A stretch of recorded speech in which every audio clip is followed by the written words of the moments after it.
well-known figurehead. I mean, they've been at several different schools, and some guy ran over her on A drunk guy in the rain. in what was it? What's Grays Creek. Grays Creek. Yeah. Grays Creek. Right down 16. That's Yeah. sad. Okay, it's ridiculous.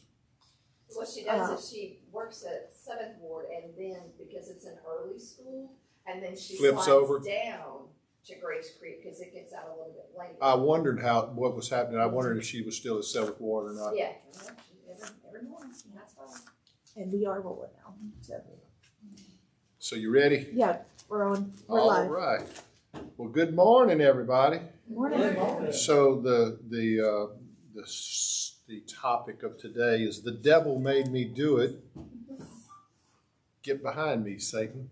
And of course, all of us are, with the exception of a couple of people, are old enough to remember Flip Wilson and his comedy routine where the devil made him do it. And it's really kind of still today, it's made a lot of fun of. But what we want to talk, what I was planning on talking about today is both the person of Satan and the spirit of Satan, and how one is so insidious. So we're going to start with Luke 10.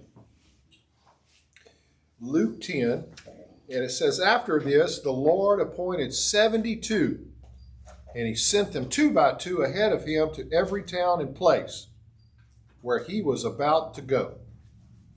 He told them, the harvest is plentiful, but the workers there few. So ask the Lord of the harvest to send out workers into his harvest field. Go, I'm sending you out like lambs among wolves. Do not take a purse or bag or sandals, and do not greet anyone on the road. There's so much information in this. 72 people, 2 by 2. So they went in pairs. They go to every town and place where Jesus was about to go. This is a Billy Graham crusade. Before Billy Graham would go into town, he had a front man or front men, and they would show up, get the arena ready, get everything squared away, make sure all the details are in place. One of those guys started the chapel on the campus. That's how he got there. Donald Tabb was a front man for Billy Graham. Well, these 72 were just like that. They were front men for Jesus. I'm going to go to these towns. So when I go there, you can kind of tell, hey, this guy's coming. This is what he's going to be talking about. You need to be aware of this, all this kind of stuff. So you get this picture. These guys are kind of going out into the world, right? The harvest is plentiful, but the workers are few. Ask the Lord to send out workers into his harvest field. So what he's doing is he's talking to these people and saying, I'm sending you guys out because you're going to be part of my efforts.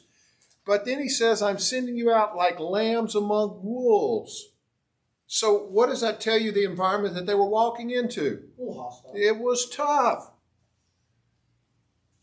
One of the things, and this is a shortcoming of mine. Now, I know when I say that, I admit to a shortcoming. Some of you are going to blink a couple of times and say that surely not.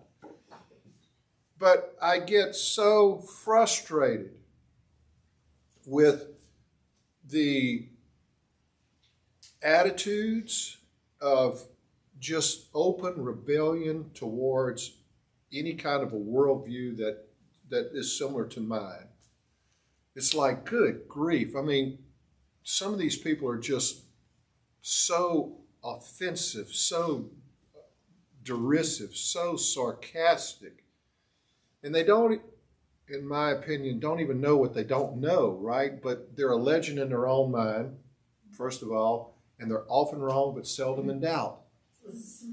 And so this just becomes oppressive, and you think, oh man, things are so bad. This was 2,000 years ago.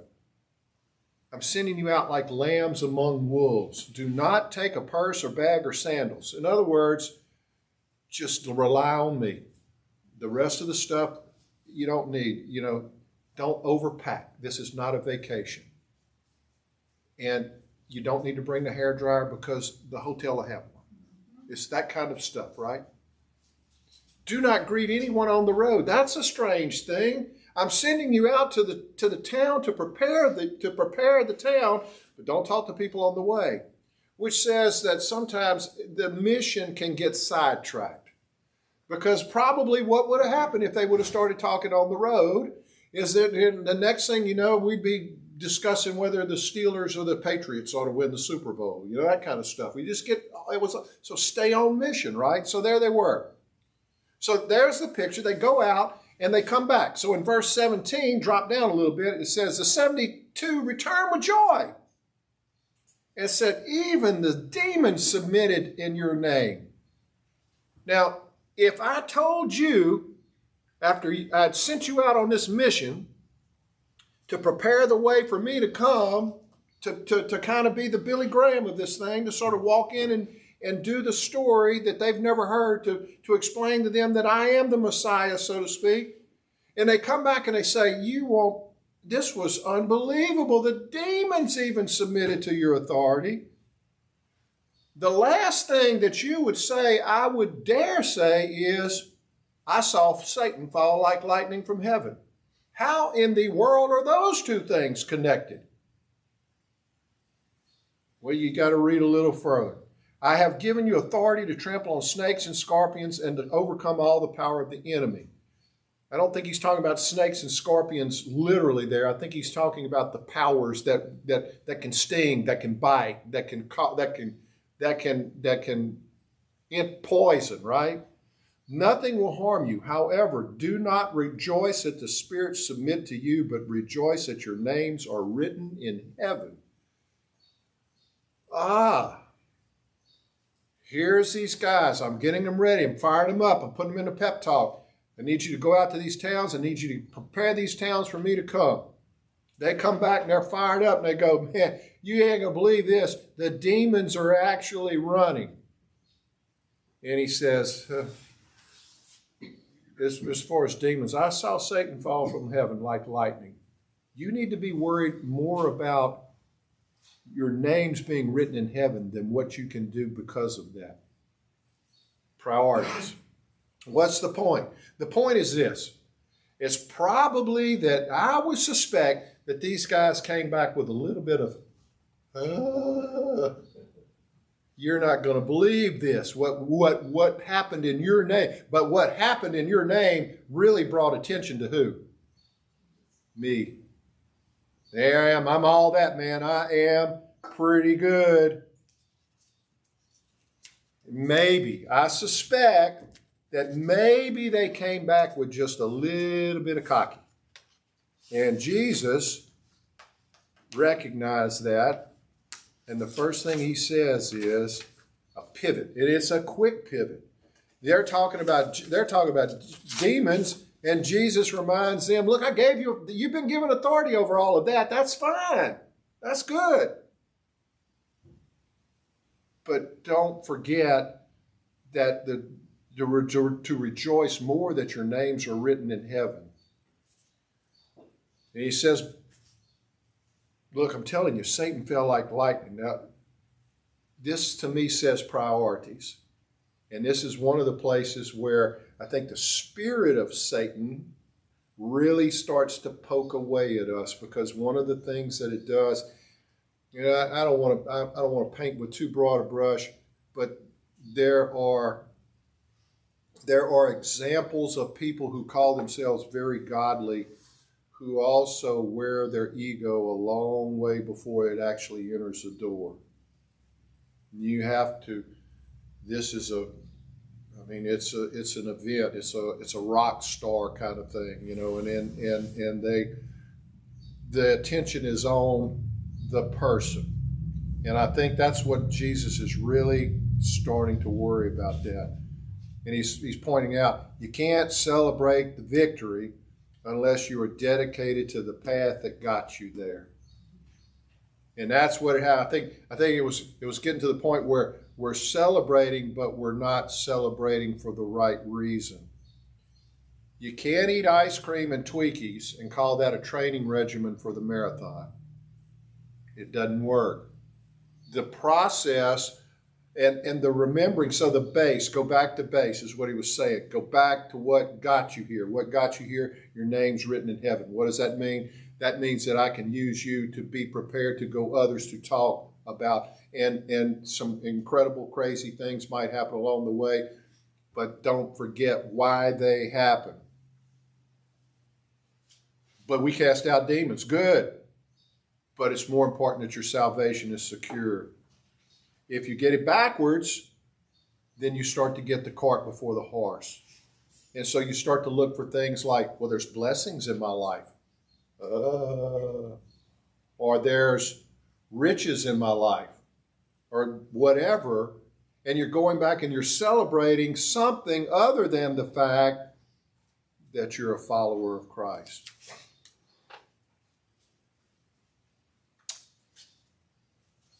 When they came back, I think one of the reasons why he brought up Satan in such vivid language, I saw him fall like lightning. In other words, it was immediate. It was, and what do you do when lightning is close by and it pops? Oh,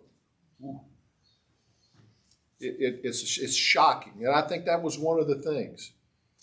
And it was the ability to screw up is always close and always present. And boy, that is where we go from talking about the person of Satan to the spirit of Satan.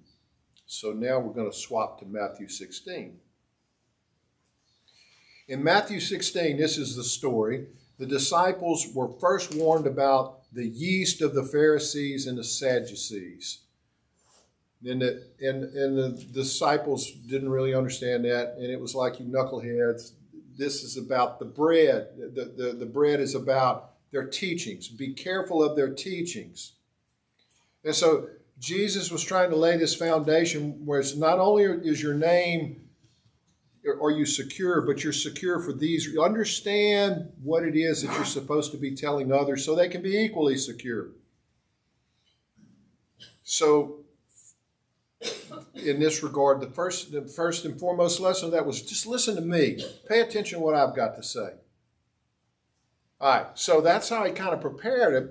And then just a little bit later in the chapter, Jesus starts talking about, okay, this is what's going to eventually happen. The time is drawing near where I need to let you know that the Messiah is going to suffer and die.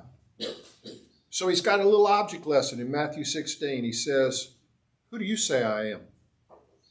And Peter answered, well, you're the Messiah, the Son of the living God. Now that's a specific recognition right there. And he says, blessed are you, which basically is bingo, son of Jonah, for this was not revealed to you by flesh and blood, but by my Father in heaven. You understand this. And I tell you that you, Peter, you will be the rock that I will build my church upon, and the gates of Hades will not overcome it. I will give you the keys to the kingdom of heaven. Whatever you bind on earth will be bound in heaven, and whatever you loose on earth will be loosed in heaven. Boy, that if there's ever been a verse that was abused in Scripture, that would be one right there, because people will use that and they will leverage it into this, just like the 72 coming back, talking about you ought to see what happened. Then he ordered his disciples not to tell anyone that he was the Messiah. Once again, I've sent 72 out on a specific mission. Don't get off mission. I've told you people this. Don't tell anybody else. Why? You ever played phone game? After you get about 5 or 6 of the people repeating this stuff, man, no telling what. It's like, we're not ready, guys. The message is close, but it's not ready to be revealed. So you got it, but don't go tell it to everybody else. Keep your powder dry. Now, so that's what he was trying to do. And now he starts to predict his death because he's trying to prepare them for the whole picture. He says, from that time on, Jesus began to explain to his disciples that he had to go to Jerusalem and he had to suffer at the hands of the elders, the chief priests, the teachers of the law, and that he had to be killed. And then on the third day that he would be raised to life. Now, Peter, the one who he had just called the rock upon which I will build my church, Peter says, come see. Grabs him by the arm, carries him off to the side, whispers in his ear, never, Lord. In fact, the translation is he began to rebuke him. This shall never happen to you. Now that sounds like really sort of a sacrificial No, I can't. No, that's not that's not any good. That you can't be talking like that. And Jesus doesn't accept it or interpret it that way at all. He turns to Peter and says, "Get behind me, Satan. You are a stumbling block to me. You do not have in mind the concerns of God, but merely human concerns." When the spirit of Satan, like an ether, like a fog, like a vapor, begins to infiltrate your thinking, your concerns shift to human concerns rather than the priorities that Christ has laid out. That is the subtle, dangerous position that we all must continually guard against. It's amazing that 1 second you're being told you're going to be the rock upon which I build my church. The other thing is, get behind me, Satan. Now, what's the parallel to the 72? Well, like the 72 came back overjoyed with what they had done, I think when he told Peter, "You're right, Peter, and I'm going to build my church upon you because you're the rock." And that was probably right there where Peter's old chest got a little bit bigger, and he got a little bit puffed up, and he got a little bit cocky. And surely I am now the authority, so much the authority that I can tell the guy that is really the authority how he just made a mistake.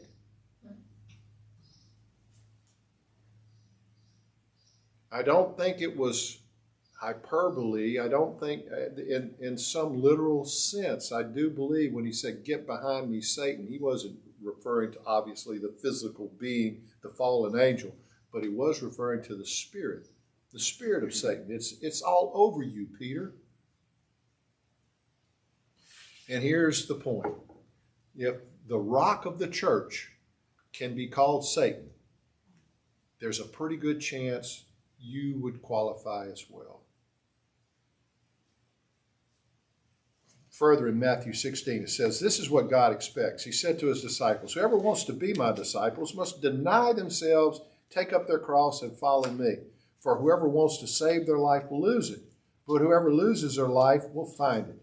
What good will it be for someone to gain the whole world, yet forfeit their soul? Or what can anyone give in exchange for their soul? For the Son of Man is going to come in his Father's glory with his angels, and then he will reward each person according to what they have done.'" Let's translate that into simple language. You have to pick up your cross daily and follow me. What does that mean? It means basically that this is not an exercise that you get into and out of. It is, Paul described it as a race. I have run the race. I have trained for the race. I have prepared for the race. I am dedicated to the race. Whoever wants to save their life will lose it. Basically, this is that notion of you're concerned with the things of the world rather than the things of God. Get behind me, Satan. Because everything that you're talking about doesn't have the priorities in place. What good will it be for someone to gain the whole world but forfeit their soul? What's he talking about there? Here's what the world has to offer. This is what I have to offer. I'm not promising you riches. I'm not promising you fame. I'm not promising you're not going to get sick. I'm not going to promise you any of that. All I'm going to do is promise you it is well with your soul. And the other side says, well, fame, money, sex, drugs, blah, blah, blah, blah, blah. Choose you this day who you will serve. And for many Christians, and to some extent all of us, at some point and sometime, kind of go, I'm going to keep a foot in both of them. It's just like statistics. They asked a guy, said, "How do you feel?" He said, "Well, I got 1 foot in the oven and 1 foot in the refrigerator. Overall, I feel just fine." And that's what happens when you start to average sin. Hey, 5 times out of 6, I didn't screw up. I'm pretty good. Well, if you land an airplane on a carrier 5 times out of 6, you're not pretty good, you're dead. That's the standard of Christianity. Be perfect. as I am perfect. I mean, that's like, whoa. Well, there's only one way you're going to be perfect. And it's not by pumping your chest out and trying to be perfect. It's by allowing Christ's righteousness to work in you. But to recognize that humbly, because if you recognize that, all of a sudden you're not trying to elevate yourself to the front. You are more than happy to say, oh no, this doesn't have a thing to do with me. What can you give in exchange for your soul? What are you willing to give? Because this is one of the things that frustrates me. As you can watch the world, there's a lot of things that people will give for it in exchange for their soul. They're doing it every day. But then you need to ask yourself, okay, my soul is secure, but still, how many times am I worried about the concerns of man and put them in priority over the concerns of God?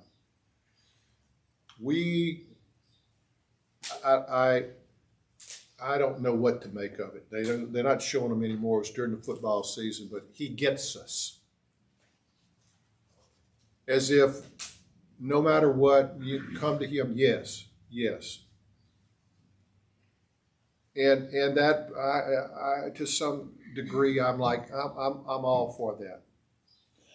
But to leave it there, he gets us. So now you're just. I've heard Christians say this before. Well, I'm under grace, so all that's taken care of. And it's like your soul's fine, but you're probably going to be in for a rude awakening on Judgment Day. Jesus demands to be taken seriously, and that's, I think, one of the mistakes, one of the shortcomings of the modern day church. We turn it into it's a night at the movies kind of thing. It's not really, and we can't let the sermon run too long because, I mean, hey, people have a very short attention span. We've got to get on with it, right? And this. Meanwhile, Paul talked for so long that people fell asleep. And I'm not sure how long it would take before I could accomplish the same thing. But we won't try. But if you take Jesus seriously, then you understand he expects you to pick up your cross daily. Not 5 times out of 6. Not, hey, I've done a really good job, so now I can just cheat on my diet. It's not that kind of stuff, right? It's a daily regimen, a daily routine. Pick up your cross daily and follow me. In other words, what he was saying is, I'm not telling you it's going to be easy. I'm not telling you it's going to be any of the stuff that other people try to take. I'm telling you what you'll gain out of it is your soul. What do you want? Money, soul. And we have kind of co-opted the two to where somehow you can live in this world and still be okay in this world. You can, to be clear, once you're a believer, you're not an unbeliever. You're secure. But the question is, how much does the spirit of Satan, as a secure believer, corrupt your ability to go into the town and announce the presence of the one who's coming?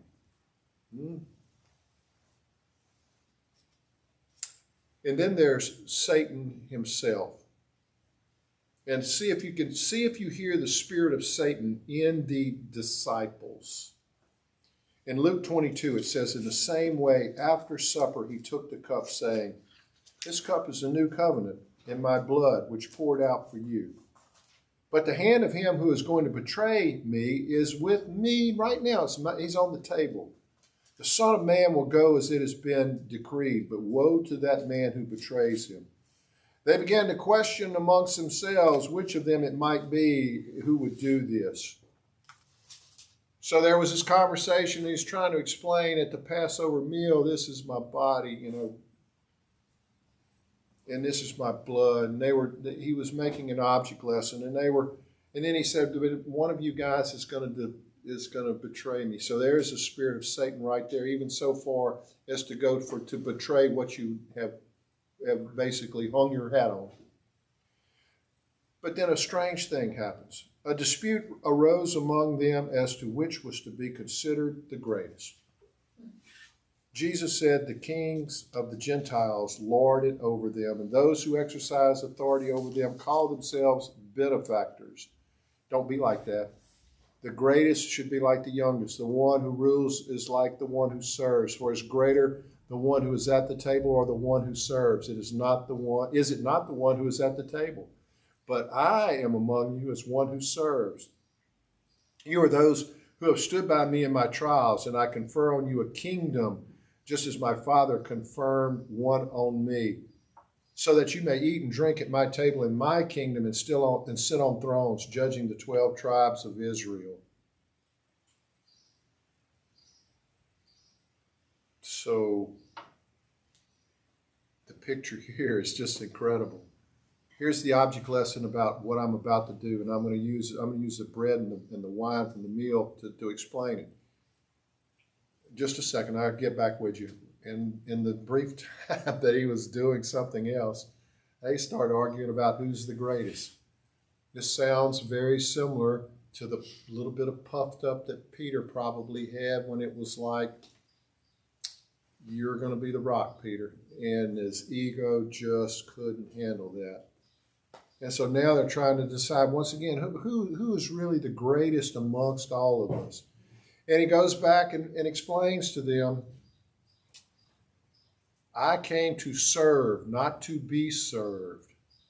The whole point of this exercise is for you to understand you will not advance the kingdom through power. You will not advance the kingdom through force. You will advance the kingdom by following me and let me be the example that changes the lives. You may eat and drink at my table in my kingdom and sit on thrones, judging the 12 tribes of Israel. So that's kind of the picture at the end of the Chronicles of Narnia, right, where the kids sit on the thrones and they're all that's an allusion to this. That's the parallel. And then he tells Peter, the rock, he says, Simon, Satan has asked to sift, and this is where most people forget. He wasn't talking just to Peter. He was talking, Simon, Satan has asked to sift all of you. All of you. But I pray for you, Simon, that your faith may not fail, and when you have turned back, strengthen your brothers. There was a recognition that the influence of Satan, the spirit of Satan, was going to require Simon, or going to cause Simon, to accept the world rather than the powers of God. The worldly affairs were going to outdo his spiritual affairs. And he's going to say, I never knew the man. There's the spirit of Satan. But he says, when you have turned back, there was already a recognition that you'll be redeemed. You will, at the end of the day, you will learn from this. You will grow from this. You will be stronger for this. But you're going to have to endure this. And when you turn back, strengthen your brothers, because they're going to be in the same boat you were. They're going to be confused. They're going to deny. They're not going to understand any of this. I'm going to pray for you and intercede on your behalf, Simon. So when Satan asks, is it okay if I mess with someone's life a little bit? Job gives a picture, yeah, but under conditions. This gives the same picture. It says, I want to sift them like wheat.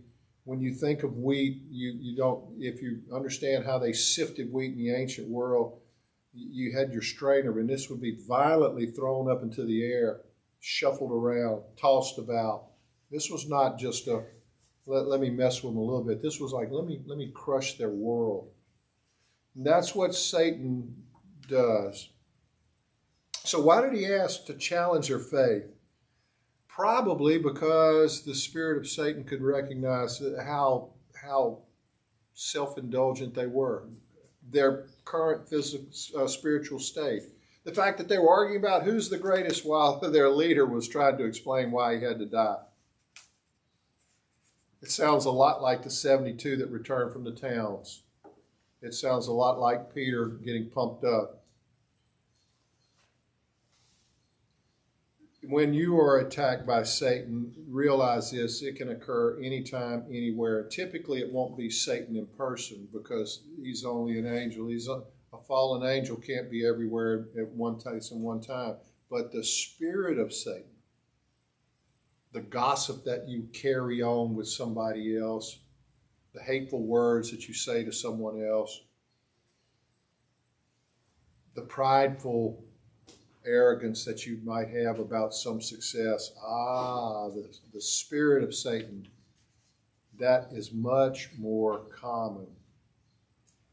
The word Satan, do you know what it means, what it translates to, the root of it? Adversary. He's your foe. When people say, I had a kid one time, I thought this was really profound. I don't know. But he was doing some stuff, and I told him, I said, dude, if you're going to dance with Satan, bring a quarter for the jukebox because he's not going to pay. And the kid looked at me like, you're pretty much nuts, aren't you? Because I'm not sure that he was able to process that. But the picture, the visual, first of all, nobody knows what a jukebox is anymore, so we have to throw that analogy out. But if you're going to dance with the devil, you need to be prepared to pay. Satan doesn't meet you halfway. Satan drags you his way. The toehold becomes a stronghold, and then it ultimately becomes an addiction to whatever. But the idea that, it's not that big a deal, it never ever can work out that way. It is a big deal. It is a terrible price to pay. If you've ever seen the end result of a meth addict who started off with a countenance that was beautiful, regular, normal, and then you see them later, and it's like, oh my gosh, this can't be the same person. And in some ways, it's not the same person because Satan has managed to get in, grab their souls, sift them like wheat, and they didn't know where to fall back. Now, this isn't to suggest that you can't be a believer and struggle with addictions. Lord knows, yes. But the question becomes, if you don't understand that part of the problem is a spiritual problem that is caused by the satanic spirit, then you're tilting at windmills. You're fighting the wrong battle because you got to get your head straight. You've got to have your priorities straight before you can actually enter the battle, before you can actually go into the town and prepare the town for what is to come. You got to know what it is you're supposed to be telling the town. The spirit of Satan is alive and well in every one of us. That is, to ignore, to say that's not the case is just simple naivete. It feels good sometimes, doesn't it? To get the last word. It feels good to kind of put the screws on somebody who you think really deserved it. It feels good to get all you can all you get, and screw up the rest for anybody else. Sometimes it just feels good. When you felt that anger before and it just kind of fed you, didn't it? So it just sort of provides this ongoing nutrition that manifests itself in ways that you're going, wait a minute, this isn't going to lead to any good result.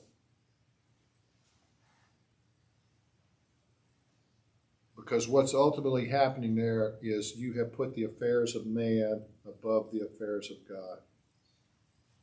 Lord knows how many times Christ was insulted. Satan attacks from all sides and all conditions, but there are things he cannot do. And for the believer, this would be the base that Christ was talking about when he sent the 72 out and he said, I need you to prepare these people for me, that would be this base. Satan cannot separate you as a believer from the love of God. Peter denied Christ 3 times. In the Facebook world, he would be unfriended, blocked, and never seen again. Except when I write the multiple posts about, you won't believe how ungrateful this guy was. You won't believe what he did to me. You won't believe, so self-justified right now. And it would be funny if if there could be just this ghostwriter, kind of like a Daniel Hand, right? And it just shows up, instead of going down the wall, it gets on the typewriter and it puts GET space BEHIND space ME space SATAN. Because there is a real tendency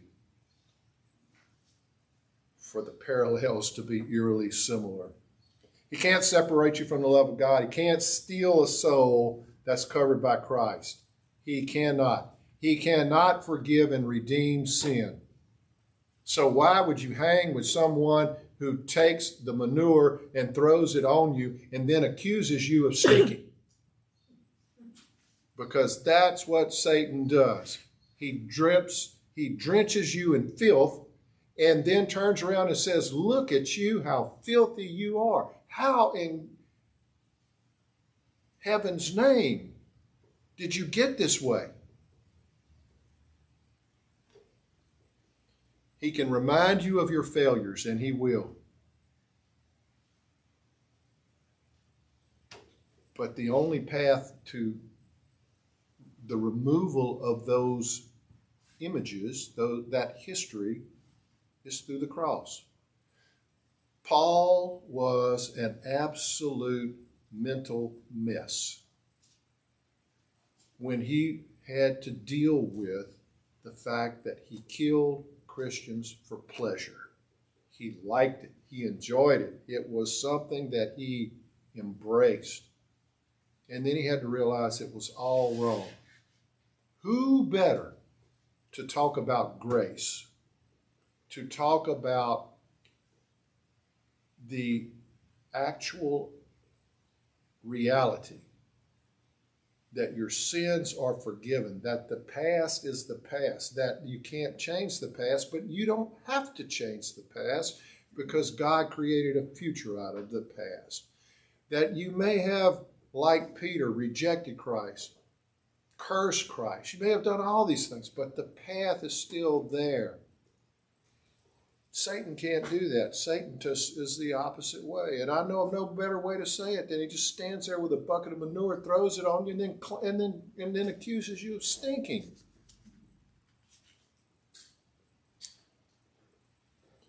Satan doesn't offer eternal peace. It only offers torment, guilt, and anguish. This is one place where Christians struggle. They struggle with guilt. They struggle with the notion of if I only. But that isn't from God. God is like, the thief on the cross. Surely you will be with me today in paradise. Oh, by the way, let me bring up your past history while you're dying so you can really feel bad about yourself before you be. That's what we do, right? You know what we can't help bring up, oh, but you were a sorry slob back then. And I've heard testimonies before. And they talk about all the things that happened in the past, which can be true. But I would be much more interested in, there's no point in me talking about that anymore. I'm not going to sit here and bore you with the sordid details of how many times I had sex with these people or how many times I did that or blah, blah, blah. Because that isn't me anymore. That's the new I'm the new creation, right? I could bore you about I was a racist. I could bore you. It doesn't matter. It's the same story.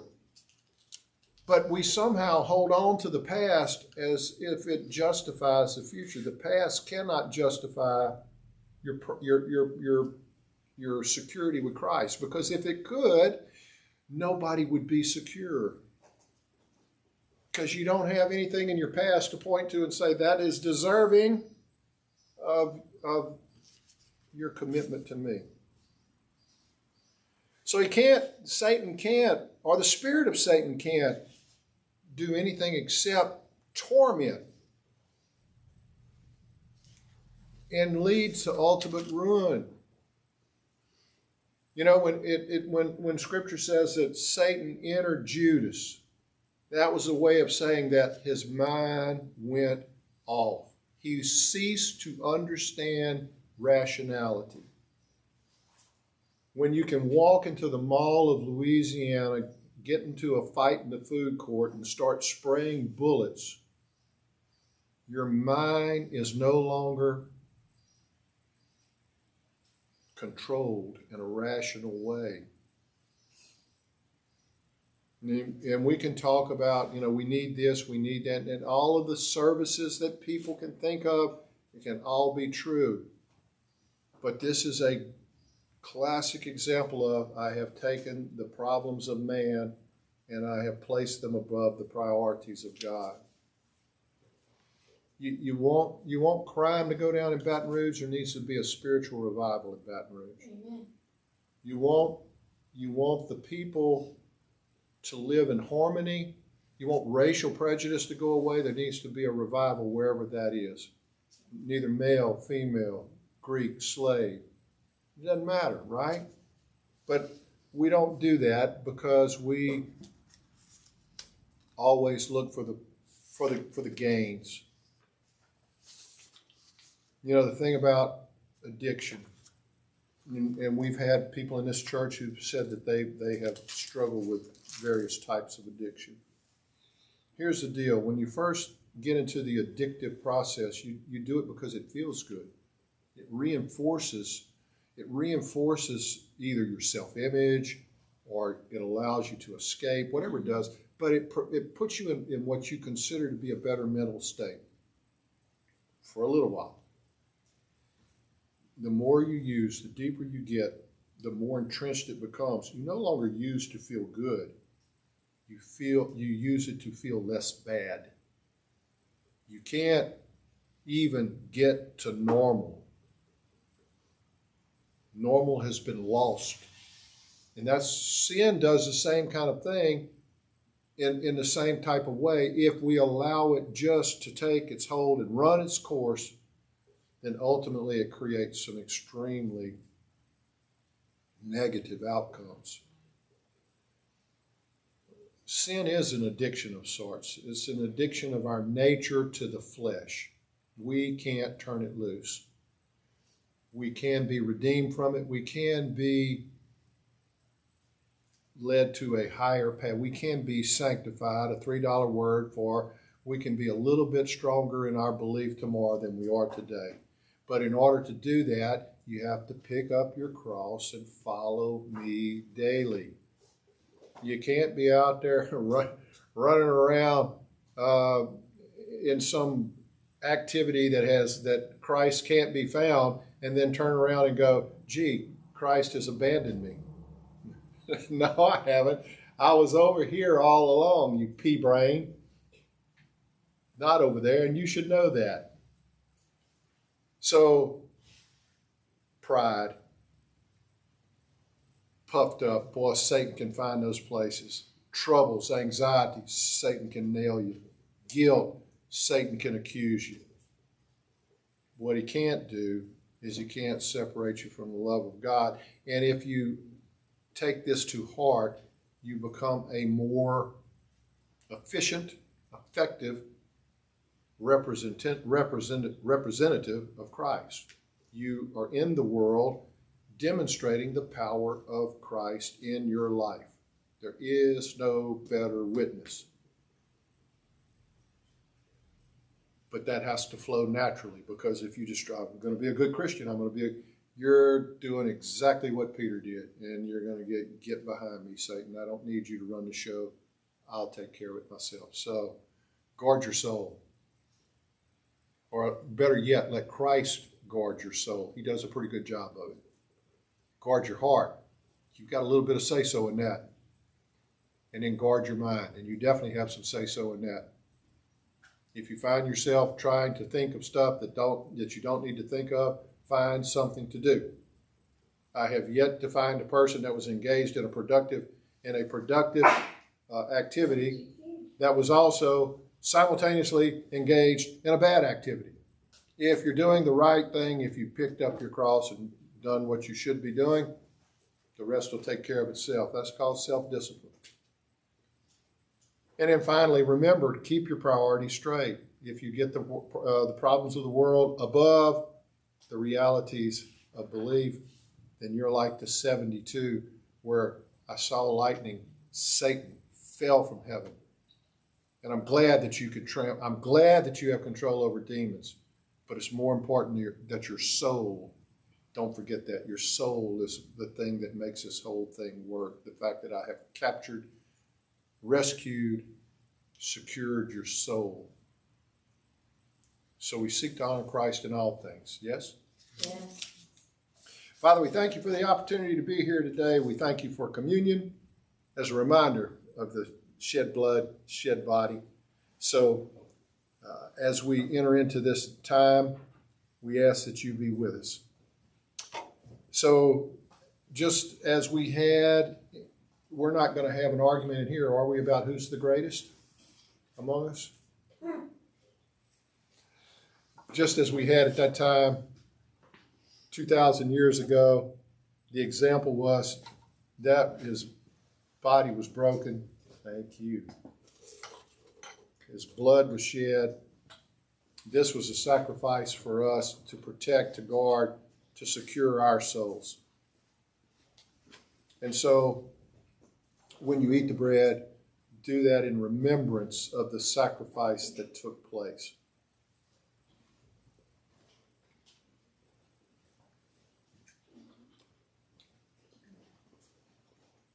And as he got to the blood,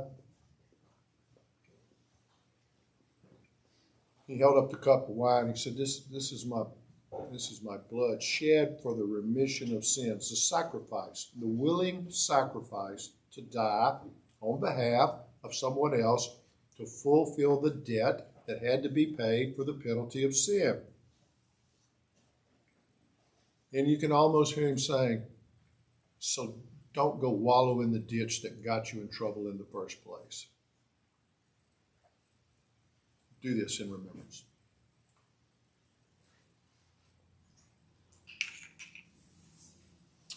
So, Father, we thank you for the opportunity to be here. We ask that you extend your mercy and your grace, as you always do, and that we are open to the guidance of your Spirit as we go into the world